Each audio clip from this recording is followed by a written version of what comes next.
All right, it's Guillermo Moreno. I've been censored. They're pulling me off. The ladies are taking over. Lisa Moreno, my mom, Gina Wallace, a great friend, and an amazing patriot, Liz Kolstad in studio. The female hour starts now. That is so right. Woke up this morning, ladies, and the first thing I see when I turn on the television is oversight committee conducting activities to it's called SARs, which are suspicious activity reporting activities to investigate Hunter Biden. And I said to myself, yes, this is like the day. And I know that as far as the election cycle goes, there's a lot of sometimes negativity from some circles that we didn't produce enough, we didn't bring out the vote, we didn't get the election results we wanted. But when I saw James Comer from Kentucky, and he's the chair from the Oversight Committee, and that will be coming in, and Judiciary Committee, Jim Jordan, super rock star, right?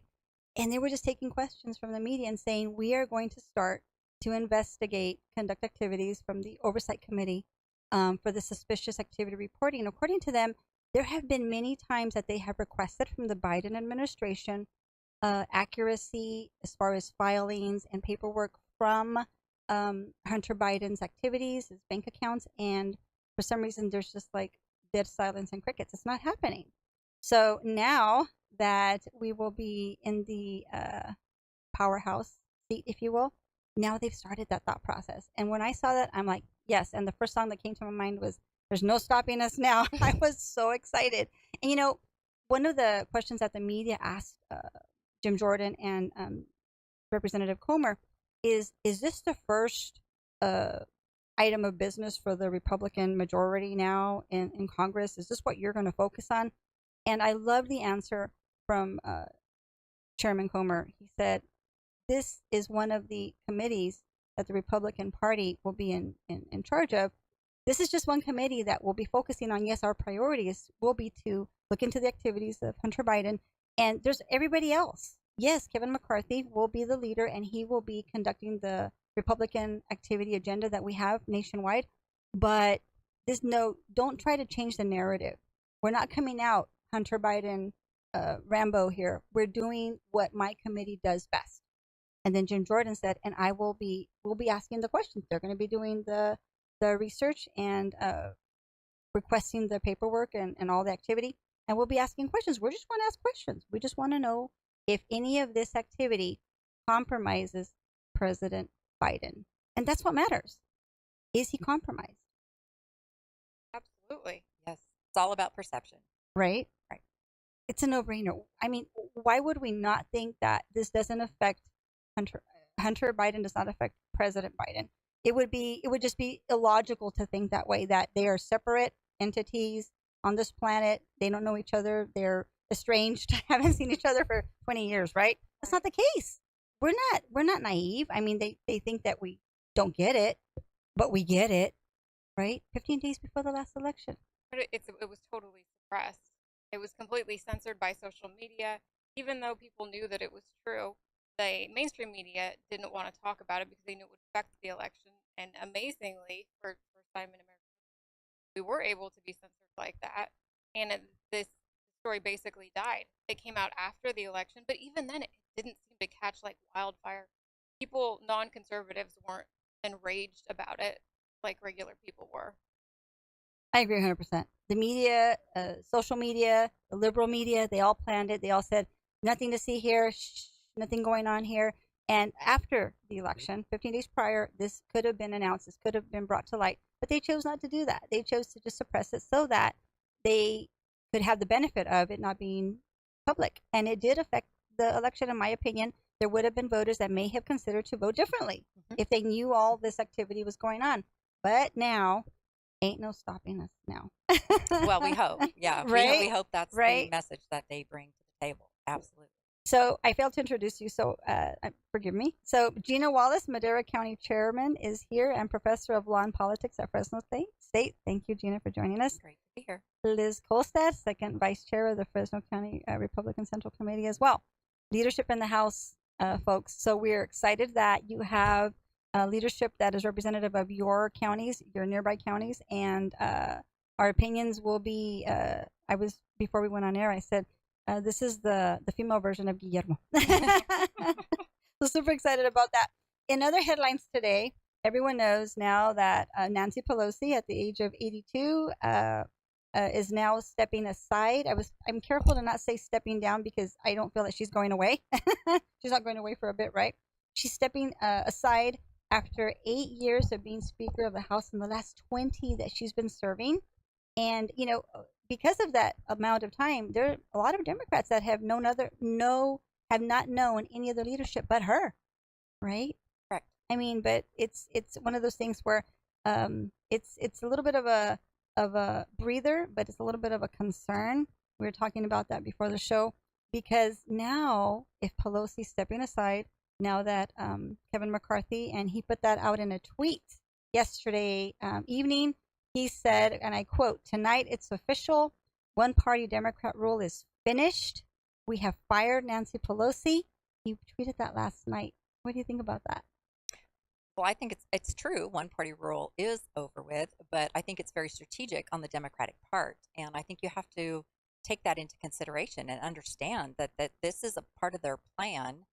She could do it later. She could do it now. There's a reason why she did it now, and so we have to be smart enough to anticipate what that reason is and why they are asking her to step down now. What's the move? This is either a chess game, a football game. It doesn't matter whose coaches are smarter, which team can play the move and win, who gets checkmate first.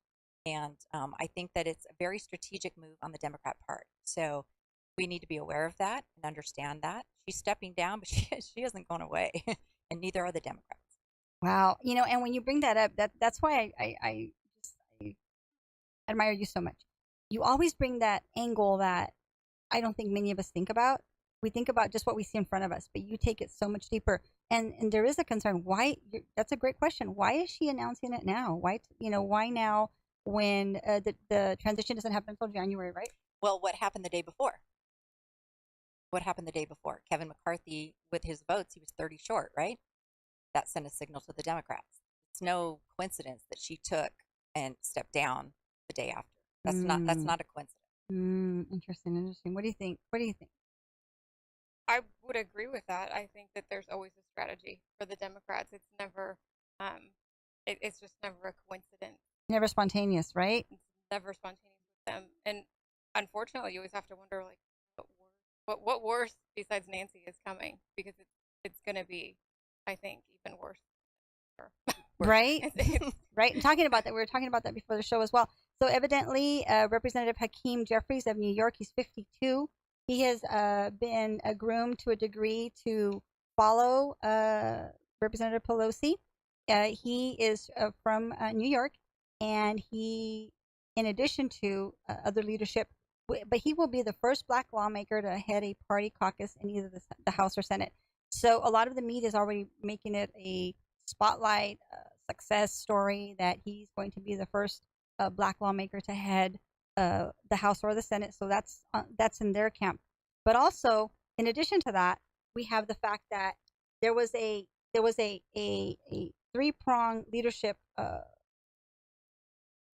in the Democrat Party as far as that goes nationally, and of those, Speaker Pelosi being one of them. In addition to House Minority Leader Steny Hoyer of Maryland and Majority Whip Jim Clyburn of South Carolina, they too will also be stepping aside. So 3 of the top leaders of the Democrat Party in Washington will be stepping aside for the elections that are set for November the 30th to replace them. Now, when we talk about the importance of that happening, we look at, okay, we know that Jeffries is also going to step in, and he's been known to say that in The Atlantic, he gave an interview last year. He said, "I'm a black progressive Democrat concerned with addressing racial and social and economic injustice with the fierce urgency of now. That's been my career. That's been my journey. And it will continue to be as I move forward for however long I have an opportunity to serve. There will never be a moment where I bend the knee to hard left Democrat socialism." When I read that, I said to myself, oh, so squad, did you hear that? The AOCs of the world, they are not going to be too happy with that. So I can already see a little bit of waves being created by him in that respect. I don't think that is going to be something that deters him. He's been, I think he's been groomed nicely by Pelosi and leadership. And secondly, the reason that we're talking about this, not only because it matters nationally, but statewide in California, the other one of the other three leadership members will be 43-year-old Pete Aguilar from Congressional District 31. He represents the entire Inland Empire region, San Bernardino, and portions of Rancho Cucamonga. He is currently the highest-ranking Hispanic member of Congress, and he has been known to say that he will focus on fighting Republicans and the Republican agenda, legislative agenda, and he's also looking to cast the GOP, and I quote, as antisocial, spending, and anti-worker. So he's going to try to make the nation, and I'm sure California especially, to be seen as antisocial spending. In other words, the Republican Party doesn't care about the benefit of the family. The Republican Party doesn't care about the benefit of children. Antisocial in that respect, and anti-worker. And that is the opposite of who we are at the core. We are the working party of this country. Not only that, it's the opposite of what we're seeing in reality. We're not seeing Hispanics flock to the Democratic Party. We are seeing them flock to the Republican Party. Have not seen more than, I don't know, in the last probably 4 years, nothing but 18 to 25-year-old young Hispanic men flock to the Republican Party, re-register or register for the first time, and they know exactly why they're doing it. It's not like they're playing. This isn't funny to them. They're about family. They're about their religion. They have the same social values, and they are smart enough to recognize, and they have recognized. We would not have seen the change but for the fact that there is a change in society. And I good luck to this man because yeah, good luck, because that is not the message that they are warming to. It's not the message they appreciate or they understand. And you know, I don't think it's going to go this way. As much as he paints that picture, I just don't think it's going to work. I agree, and I hope that it doesn't. He was one of the members that pursued the event on January 6th, so he gained a little bit of notoriety within his party by pursuing that. In addition to that, he says that Democrats in Congress must fight back to give working families more breathing room and be prepared to stand up to Republican-led efforts to make it easier for oil companies to gouge consumers at the pump. Really? Really? What planet does he live in? We are at fault for gouging consumers with gas prices at the pump? It's all about perception, and if we allow that, shame on us, because the messaging is very important. And I think one of the things we learned from 2020 and 2016 is that former President Trump had a playbook, and his messaging was dead on. In fact, what he did was absolutely brilliant, and I've got to give credit to Reagan, give credit to Obama, give credit to all of the gentlemen who did the exact same thing. They copied JFK's playbook on grassroots. And Trump did this, but he had a Hispanic playbook, and it was basically making that connection with the Hispanics, and it worked. And that's what we should all be following, is how can we message to not just Hispanics, but to everyone, but get that message out there of what we really stand for, instead of letting somebody else diagnose what the message is. So I think he did a good job, and I think that the Hispanics, as well as everybody else, they've got so much of the wrong message that we need to make sure our messaging is. Talking about that, as far as the Trump announcement 2 days ago in Mar-a-Lago, anticipated, he gave us a heads up in 2 weeks where I'm going to be making a very important announcement, and so he did. What has been your reception as far as from people that you know around you, that surround you, as far as his announcement? And I know the big name that's been talked about again and again is Governor DeSantis and how that plays a role. I've heard it across the spectrum. People that are very excited and happy and say no one can win this but former President Trump, and people that have said, no, it's time for a change, and people that have said, I like what he said that night. He was presidential, if you will. He didn't say anything that made me not want to follow him or continue to vote for him or continue to support him, and I will do so. I do remember people saying, though, the first minute he says something that is out of what they perceive as line, I'm out. So I've heard across the spectrum, Republicans and conservatives say a little bit of everything. Your T-shirt says, "Let's go, Brandon." Liz, you're very representative of your heart there. Very professional. Right? So what do y'all think as far as that goes? What has been the chatter as far as the circles that you're in, or your own thoughts about how that plays out? For me, the experience has been very mixed. I have a lot of people that have been on the Trump wagon at the beginning, and nothing is any different from them. Some people have been a little bit put off by when he initially went after DeSantis, that last week or Hmm. 2 weeks Mm-hmm. 2 weeks ago. But the fact is, DeSantis hasn't announced either. So I think it's important not let the media pit them against each other. If they're not having a war, neither should we. And I think Trump did a great job the first time, and that's what a lot of people that still support him look back to. And for the people that say that it's time for a change, we had a change. They voted for Joe Biden, and things have been absolutely miserable for the American people. So I think that we have to cross our fingers that a lot of people logic when they go to vote this time and say that, like, what do the tweets matter? If we don't have another stronger candidate than Trump, then in my opinion, all the Republicans should be behind him. If there was someone better that could win and we thought that would do a better job, fine. But if he can do it again, I mean, he did it once. I don't know why we wouldn't support. I follow the money. Mm.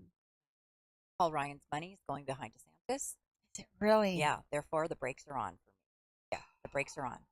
So I will let it play out and watch. I think he did a great job the other night. He was on monitor. He was not freely speaking. So Mm. somebody has his Mm. ear and has Mm. said to stay on monitor, Mm-hmm. which many people will appreciate. But I do think he had 81 million voters. And even if DeSantis peeled off some of those, it's not going to be what Trump can take to the polls. So Mm. I will, yeah, I will continue to follow, but I do follow the money, and that's concerning to me. The money that's getting behind DeSantis. Now the hard question. I've been asked this question, and I'll be the last to answer it. That's okay. Now, do you think that if it is a Biden Harris ticket and a Trump, we don't know yet, a vice, but let's just assume it's a formidable candidate that we all love, uh, can Trump win back the House? Yes or no? Can I say more than yes or Yeah, no? absolutely. I would have said yes, but for this election, I think Mm. this election, I'm surprised. How can it be so bad and so many people line up to vote for what the Democrats have to offer? So Right? I'm concerned that they would, if they do it once, they're going to do it again. That concerns me. Could he win? Yes, he could win, because I think each and every time we go through this, I know I've gotten better. My central committee's gotten better. I know that people, the GOP's gotten better. Everybody around us is getting better and better at this game. Mm. And the game the Democrats are so oiled at playing, we are getting better at. So could he do well? Yes, I think he could do well. Could he win? Yes, I think he could win. But I am concerned because I would have thought that our red wave would have been more than what we saw. Who's to say the red wave isn't coming in 24? We just took it up so far, and we're going to finish it off in 24. But I'm concerned. I would have expected it to be even greater across the board.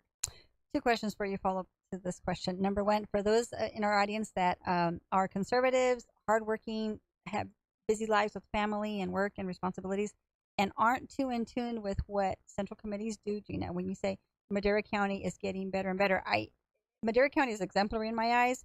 All you need to do is go to the elections site of Madera County, and you will see the reflective leadership that anybody can be a testament to. And Republican votes are just high. Any candidate, Republicans are winning in your county. What is it that you do as a chairman in Madera County? What is your role, and where do you see that? As you just said, it can get better and better. But for those of in our audience that aren't connected with Central Committee and counties, what is it about? Well, I agree with you. Most people are not connected. They're not political junkies. They're not involved. They don't care to be. And in fact, a lot of them are sick of what they've seen and heard, so they kind of walk away from it. Central committees do two things: they register voters and they get out the vote. So they come alongside candidates and they push them towards the finish line, and they get them across that finish line and do whatever it takes to get Republicans elected. So that's what we do. In Madera County, we are predominantly Republican. We're a conservative county. It is changing. The numbers are changing, so we have to be aware of that. And I think our central committee operates more like a campaign, if you will. We put up signs, we walk, we call, we're carrying ballots, we do all the things that you're supposed to do. I'm just very fortunate that there's a lot of people willing to work and work hard, and we do it for free. But we have been very fortunate in the previous years. I just think we're getting better and better at it. So collectively, as a county, as a state, across the nation, if we continue to get better at it and we educate ourselves on the game that the Democrats are playing. You hear so much right now about ballot harvesting. If we want to win, we're going to have to play that game. And Democrats have been doing that probably my entire lifetime. And now we need to figure out how to do it. And it's just different for Republicans because we're not the same. We're just not. We're not raised the same. We don't have the same values. How are you going to steal? I mean, how are you going to take? How are you going to take a Republican's ballot from them? You know, Right. they're not going to give it up. So Right. I think we just have to get better at that game. So much to unpack there. I have to come back and ask my follow-up question, the second follow-up question. Can he win? Can Trump win the House back? The White House? I think that he can, but not by himself completely. I think that the Republicans would have to get the rest of the Republicans would have to get back on board, and they are splintered. Not everybody is supporting him. Some outright or not supporting him like publicly, and some still might behind the scenes. But in order to have a landslide, I think he needs to get everybody on board, and I'm not sure that everybody will get on board. Mm. And a follow-up question similar to what I asked Gina. What do you see Fresno County, because you are second vice at the Fresno County Central Committee, what do you see Fresno County's part as far as this election cycle going that we just are still in, but going forward? Going forward, I'm hoping to see us helping the local candidates more phone calls, talking, making really, and it's even further developing candidates and helping us to get good ballot going forward. Because it was disappointing that there wasn't so much of a red wave. But I think that the disconnect is between people already in power and then the American people at home. There's such a difference between what they want, what they see happening, what they want to see happening, and what's actually happening. That messaging, that connection. You know, your Central Committee, was it yesterday or the night before? Night before, Couple days ago, yeah. A couple of days ago, had a very successful candidate volunteer appreciation dinner meeting where multiple candidates were there that successfully ran campaigns, and volunteers were recognized. And there was approximately, I would say, about 100 people there. That was very successful. I mean, that was great. It I was. mean, yeah. It was very nice. It was well attended, and it's nice to recognize people and have some appreciation for the things they've done. Because a lot of people did work really hard, and the conservative candidates, even ones that didn't win, they worked really hard too. They got out there, they voted. It's never easy, especially if you're running as a conservative in a Democratic area. You're trying to flip that seat, and you're trying to appeal to everybody, but you still want to keep to your conservative values. So I appreciate people that do that, and it's nice to thank them. So yeah, we invited them, and the candidates got to speak a little bit. One got to thank all the volunteers for helping them. So yeah, we ordered. Nice. It's cool to hang around and hang with Republicans. Talking about the amount of the red wave, going back to that briefly, I initially that night I was sort of, is this really happening? We're not winning outright tonight. We're not taking everything tonight. Herschel Walker and Warnock still pending in December. I was taken aback. I was slightly saddened, a bit discouraged, but it was momentarily. It was just brief. And I said, okay, no, this is going to be good. It's going to happen. It's just going to take time because there are states that take forever to count, right? But what if you could pinpoint one thing, your suggestion, you had a magic wand, what would be that one thing that you think affected the outcome of the election not being the way some have told me? It was the media that painted it, that it was going to be a huge tsunami, and that's not really what it was going to be. So everyone expected that. And then I've heard people say, you know what, this is good. We're at a good place. And then I've heard people say a win is a win is a win. We won the House back. We knew we were going to win the House back. A win is a win. So if you could give advice retrospectively looking back, what would it be? Is this what you thought was going to happen? After it happened, how did you absorb it? And what do you say to someone that asks, well, what about the red wave? What do you say? Well, I think that we all too often paint states with a big brush, and we think that one type of candidate can win every race. So I think that if their number one goal is to win, stop attacking candidates, stop going after, stop pushing candidates that can't win in spots that they want them to win. Wow. We got to stop. We've got to learn to rely on what the community, the county, what people are telling you can win, what motivates the people. When you motivate the people, they're going to come out and they're going to walk call and they're going to give their money. So if you go against that, then you have a battle. We have to stop fighting each other. And actually, there were candidates that we actually campaigned against ourselves. We campaigned against Republicans. We could Bad, we Gina. could have won more. That was so bad. So we have to stop doing that. Right. So yeah, like I said in the very beginning, this is like two football teams on a football field, and it's two coaches, and it comes down to who's the smarter coach. Mm. And it's the same with wrestling. It's the same with it's the same across the board. It's a skill set. Who's got the better coach? And all too often, I think we get out coached. One candidate per race. We'll talk about that when we hit local in a little bit. Okay. Liz. I think that it's been more of a strategy as far as having multiple candidates in the race, but then also campaigning against conservatives coming outright, going to different states and campaigning for against other Republicans for a Democrat. So I think there was a lot of media suppression. I think on the mainstream media side, I think that they had actually, if you were listening, they were actually talking about the red wave and how the Democrats needed to get out and vote, otherwise they were going to lose it. Which at the time I was thinking, well, maybe they see the writing on the walls finally, and they actually are nervous about it.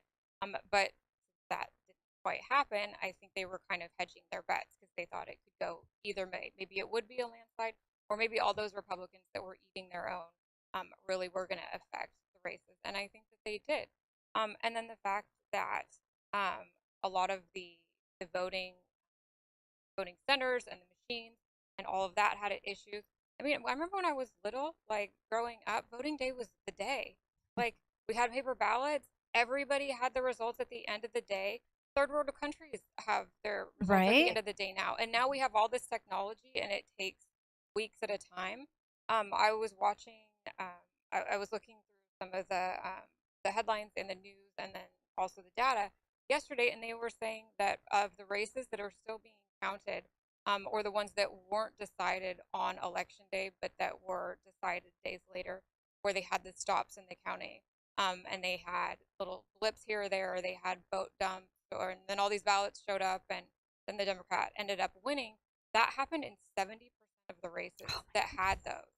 So if it was truly like, in my opinion, if there were truly just glitches, like say that voting machine, it was not malicious, something happened, that one lost its battery, and maybe it was a bad production. So this one over here in this race that happened also, it was the same manufacturer, and they just had a crappy product. But that should have happened approximately in 50-50% of the race. You'd think that would happen in just as many Republican races as in Democratic. 70% is a lot. It is for the Democrats. So I think it's a combination of all of those things. Wow. My heartbreak was for Carrie Lake. Absolutely. It remains still. I really thought she was going to pull that off. I thought she's going to get this. I mean, just looking at her as a candidate, she was just awesome, and I thought she's going to win. She's going to win. When I saw those numbers, I'm like, no way. And you just get that sigh of, is this really happening? Is this going to be the time when someone that is a great candidate as she is doesn't win, doesn't get across that finish line? And talking about candidates as far as races that are not called, here in our valley, we still have the John Duarte and CD13 with 60,084 votes to Adam Gray's 59,121, a difference of 963 votes. Thank you, Madera. Right? Right? That was Madera, yeah, that put him over. But with that being said, you really have to be an expert on Stanislaus, which if you're not an expert on Stanislaus and their turnout, I believe 22% of Republicans turned out to vote in Stanislaus.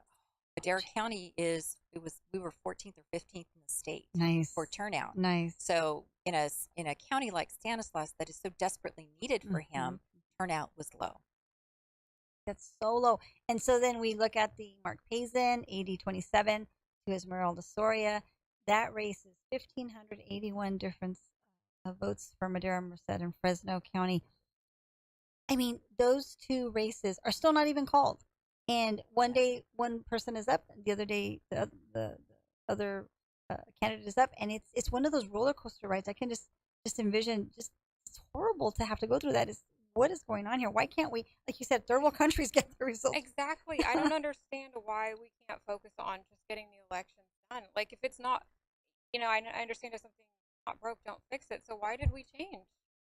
Why have we changed to all of these things? Why can't we just go back to paper ballots and voting machines? 100% agree. Paper ballots, show your ID, vote on election day. And one of the reasons why it takes so long is we went absentee. 40% of the people were using absentee until the shutdown, and then it was 100% of the people. So people do have to understand there were in Madera County 15,000 ballots that came in on election day in an envelope. Those 15,000 ballots have to be verified by signature first. That happened on Wednesday.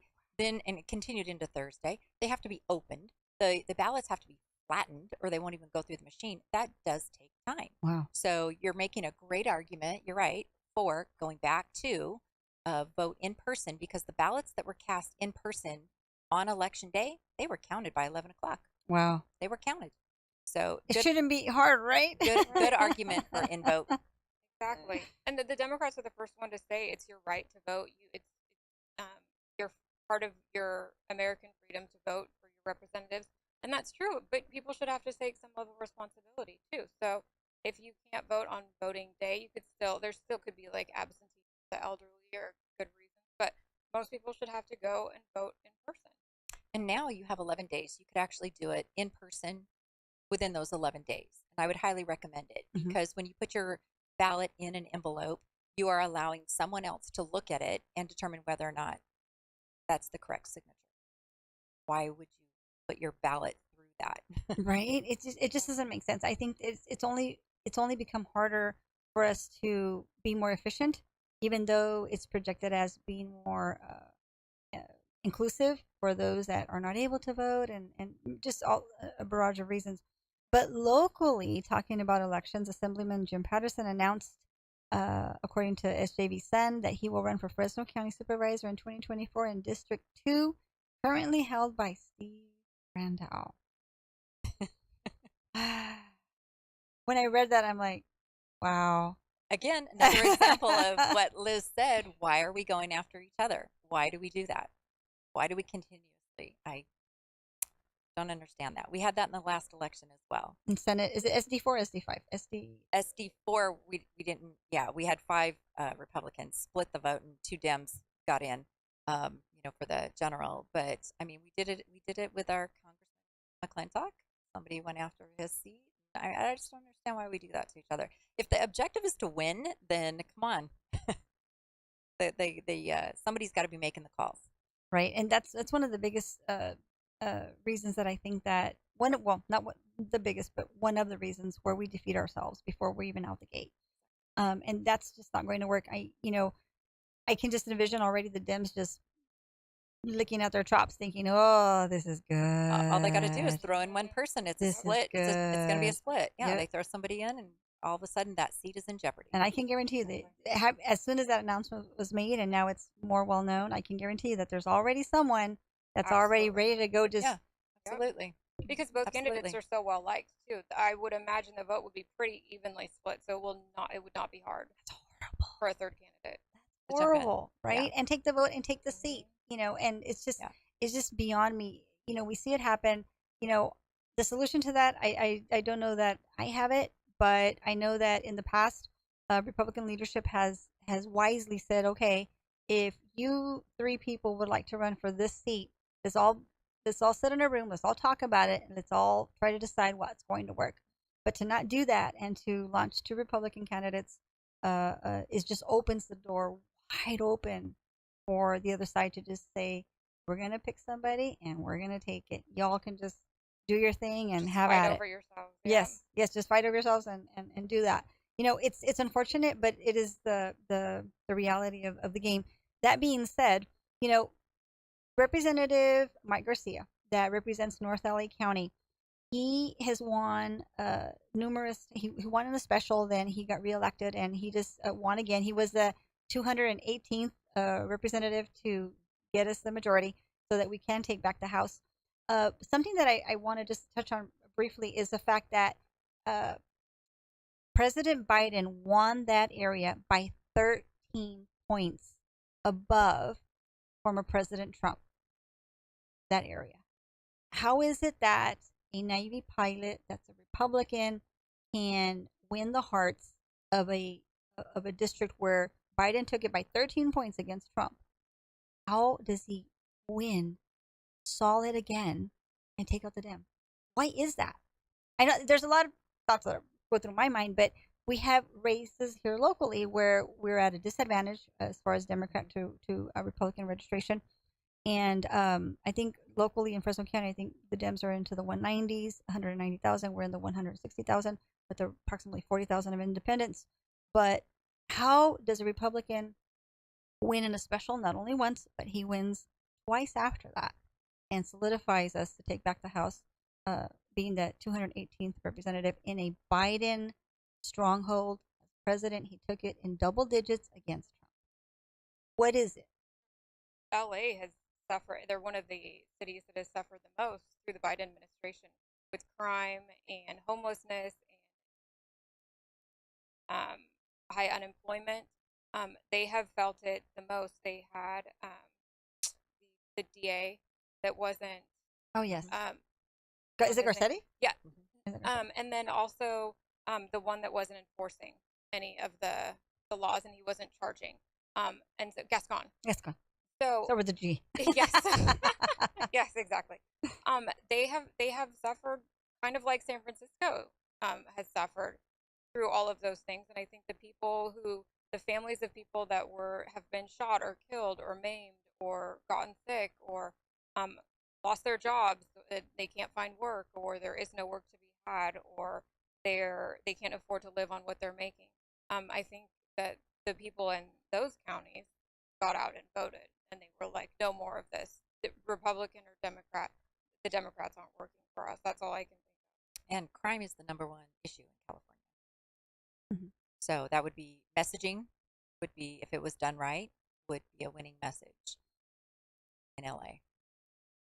You mentioned it earlier, Gina, when you said it has to be the quality of the candidate, also that we have to always make sure that we're putting forth the best candidate for that race. Senator Brulte, I'll never forget it. He said, for us to recruit candidates, the candidates should be representative of the area they wish to serve. They should look like the district, talk like the district, understand the district. I mean, Michelle Steele, perfect example of someone that identifies well with her district, and she just won re-election again. Look, there's so much more behind the scenes that people don't even know. Talk about redistricting that went on for a year and a half, where we were actually on the phone calling and saying why certain areas should or should not be attached to congressional, assembly, and Senate areas.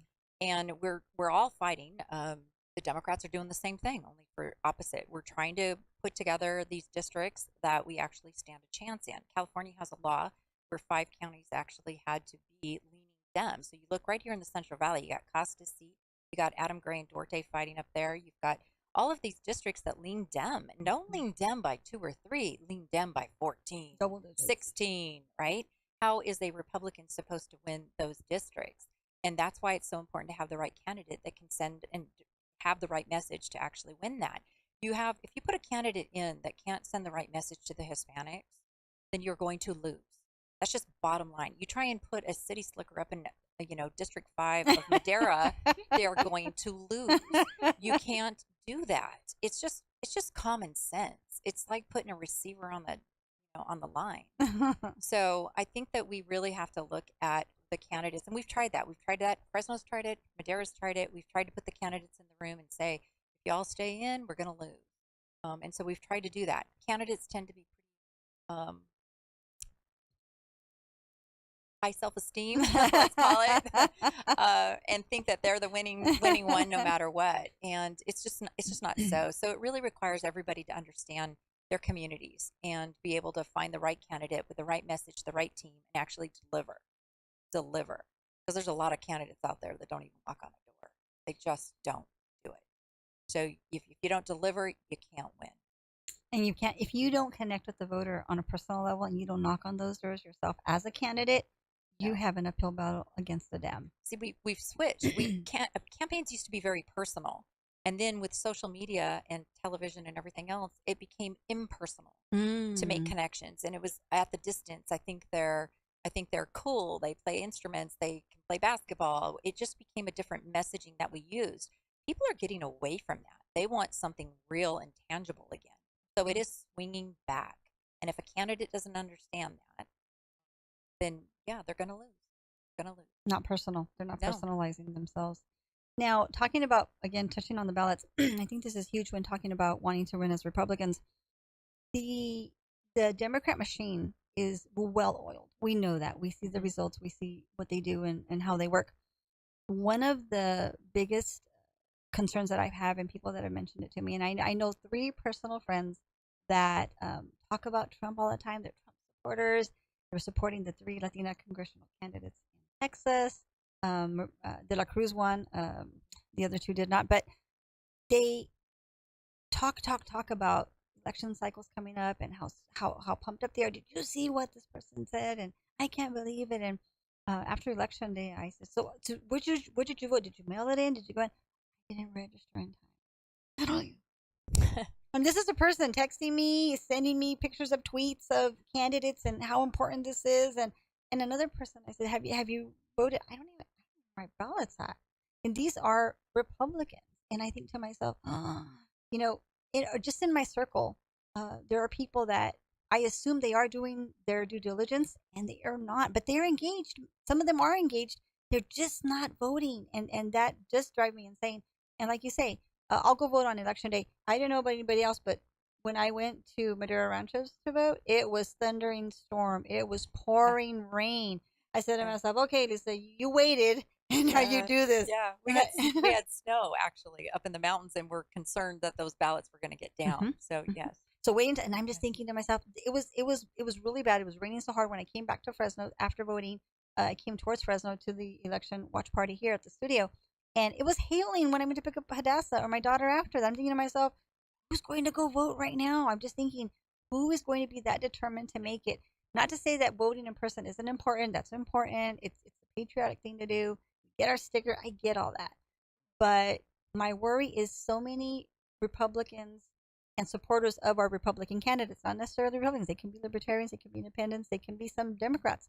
But waiting until that last day worries me because I don't know that that's working. Number one. Number two, yes, we are so patriotic in that sense where we want to keep our ballot close to us that we will never give it up.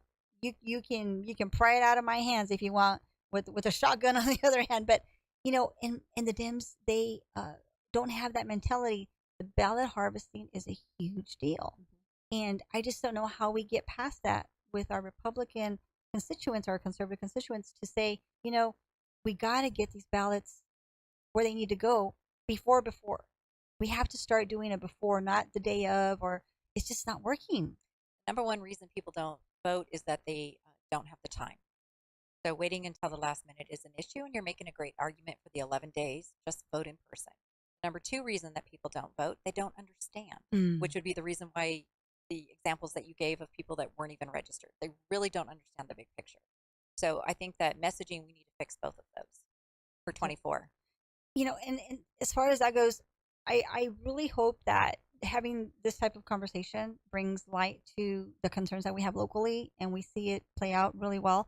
But also getting involved. Both of you are leadership in Women's Federated.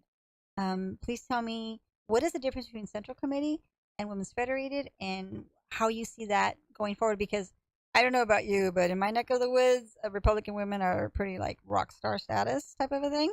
They're super active, especially in this valley, and you know they make waves, and they get out and they do the hard work, and they walk and they participate and they call, and they're just very admirable. So can both of you please chime in your respective counties as far as how women Republicans do what they do? I am, to be honest, I have not been active in Republican Women for the past year. So I was, and then I kind of focus on work and Central Committee. I'm on RNHA now, Mm. so I'm involved in that, and so I can't really speak to what Women's Federated is in Fresno right now. I just kind of know what the Central. In the past, what has Women's Federated done that you see is a little bit different than your Central Committee here in Fresno? Um, Gosh, I think that the Central Committee has been a little bit more active. I think they're really the ones that have gotten together, working on campaigns and walking and doing things. The Women's Federated, like they had the monthly luncheons that were nice. We'd always go to that, and I know that a lot of the ladies donate. But I feel as far as like the boots on the ground, the Central Committee is probably where most of the worker bees. Nice. The federated women in Madera County are they're great women, and that's why years ago I went to a few of them and said, please come over to the Central Committee and help, because we really needed to make it strong. And so I'm not in leadership, and I like Liz. I'm just about as full as I can be with Central Committee, but I do know and respect where the federated women are coming from, and we remain in contact, and we do a lot of things together as far as when there's events and things like that, attending and making sure each other know what's going on. But I think in the future in Madera, I know I've talked to quite a few of the federated women over the last 6 months about planning for 2024 Nice. and strategizing for growth Nice. for both of us actually. So I very much respect the federated women. I wish I had more time to actually get there. I'm usually teaching class when they have meetings, but boy, they are rock stars. I just attended the Tulare County Women's Federated, and newly elected Senator Shannon Grove was there, and favorite sheriff, Sheriff Bordeaux, I'm saying it right, Bordeaux, and there had to be at least, I don't know, maybe 250 people there. It was phenomenal. It was very encouraging. They gave just great inspiring conversation. They talked a lot about what they're doing, where they would like to do more, and everyone left there so uplifted.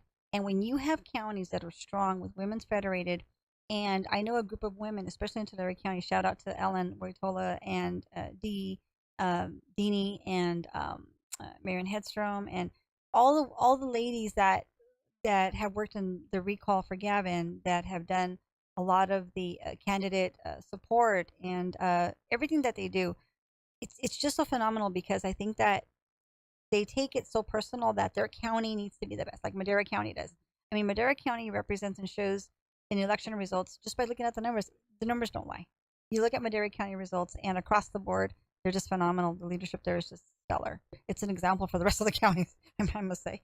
And it's a great thing. But I think that as a party, there's a lot of us that have ideas, and we have to do a lot of little fixing here and there, so that we can really get our candidates elected.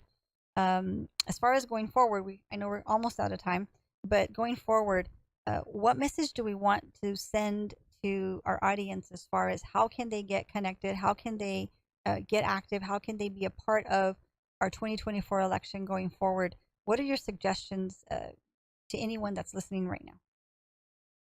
I would say get involved. Go to our GOP website if you want to get involved locally. We'd love to have you.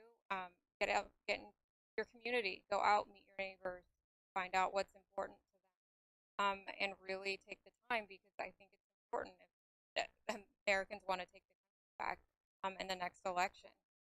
It's really going to be decisive, and so get involved in any way. As far as this Fresno County or And I think a lot of voters and citizens say, I just don't have a lot of time. I have all this to do. I'm not going to be able to go to the meetings. I'm not going to be able to do anything that's substantive, that's large. money, then give money. Write a check so Right. other people can help. I mean, that's what I love Liz. Well, and I think like you were just talking about Women's Federated, so I actually do belong to the one in Southern California, Palm Desert, because I have a place there. So that one I get emails all the time. They have these speaker series, luncheons, huge fundraisers, and even though a lot of those ladies, they can't get out and do things themselves, but they help financially, which is a huge help on campaigns and for local parties. And if you can't walk the neighborhood, but you can afford to write a check. I mean, help in any way you can. Money is always helpful. It helps send out mailers. It helps pay for other people who can go knock on doors, and get the word out that way. So there's always something you can do. And if you don't have money and you don't want to walk neighborhoods, but you do have time, you can come to the local election office and make phone calls and help do the texts and phone calls to people, finding out if they're going to vote, if they haven't voted, reminding them to vote. I mean, there's something for everybody. I saw people stuffing envelopes at the Fresno Yes. County headquarters. I'm thinking to myself, there's something for everyone to do. If even well, I don't have a lot of time. If you have an hour, your hour will be put to good use. People will be grateful for that, Gina. Everybody has skills, and I think it's important to find what skills they have that they can participate with. We're all volunteers. We don't make a dime. We're a long arm of the Republican Party, but the RNC or Cal GOP, they don't give us any money or anything, and they're not expected to. We have to be responsible for our own county. So we have to campaign for our own county. We spent thousands of dollars on text messages this election year. Oh, wow. Thousands. Where did that money come from? Well, we had to work for it. We had to actually earn it. We had to raise it, and then we try to help the candidates. So it doesn't go for anything other than the candidates and getting Republican Party elected, individuals elected.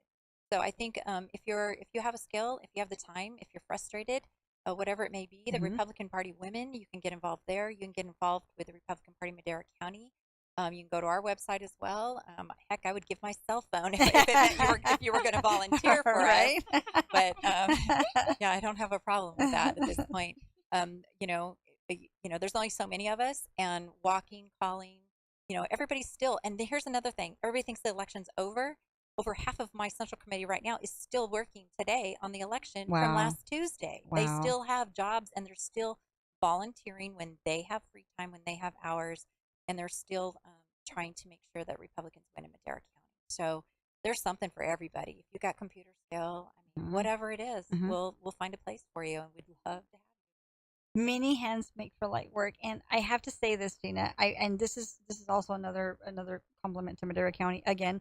I've been to your fundraisers where they do the auction and the pastry, or oh my goodness, Desserts. Say a little bit about that, please. Desserts. We do desserts well in Madera It County. is awesome. So it's nothing to see a dessert go for $1,000 Right. or more in Madera County. So yeah, and all of them, all 30 or 40 of them. Yes, we do homemade desserts. They are a lot of our electeds. They make their desserts.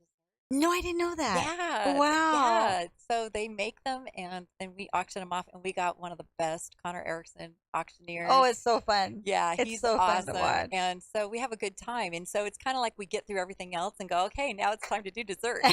Right? Yeah. It and is so good. that's where we make a lot of our money, but we have a great time doing it. I remember some of the cakes. You're right. I've seen them go for $800, $900, $1,000 Yeah.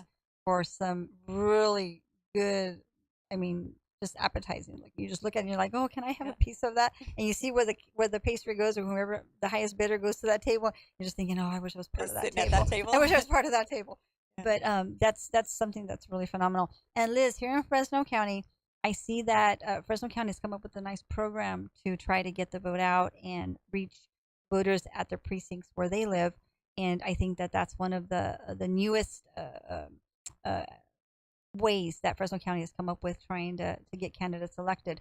The people that are there now are not the people that I used to see before. So that's a compliment to y'all for getting new blood in there, which is excellent. A lot of volunteers. We're really working on getting new blood on there. So, Well, we're out of time. The hour went by so fast. And it's been such a pleasure to have ladies here representing our Valley leadership, Republican leadership here in action. Thank you so much to our audience. Tomorrow, Guillermo Moreno and Ellen Autry at noon. That was fun.